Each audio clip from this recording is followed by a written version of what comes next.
৬ জুলাই দুপুর ১২টার দিকে উপজেলার কদলপুর ইউনিয়নের ঈশান ভট্টের হাট এলাকায় প্রকাশ্য দিবালোকে স্ত্রী ও সন্তানের সামনে গুলি করে ইউনিয়ন যুবদলের সদস্য সচিব সেলিমকে হত্যা করে পালিয়ে যায় দুর্বৃত্তরা। এই ঘটনায় এলাকায় ভীতিকর পরিস্থিতি বিরাজ করছে। ৭ জুলাই সোমবার বিকেলে কদলপুর বিএনপির কার্যালয়ে আয়োজিত সংবাদ সম্মেলনে বক্তব্য রাখেন ইউনিয়ন বিএনপি নেতা মোহাম্মদ হাশেম।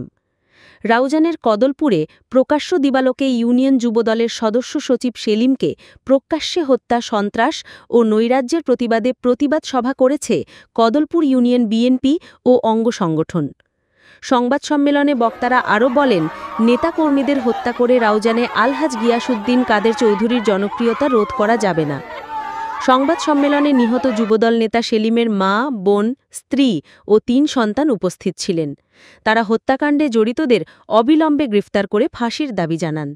ডেস্ক রিপোর্ট, দৈনিক সময়ের কাগজ।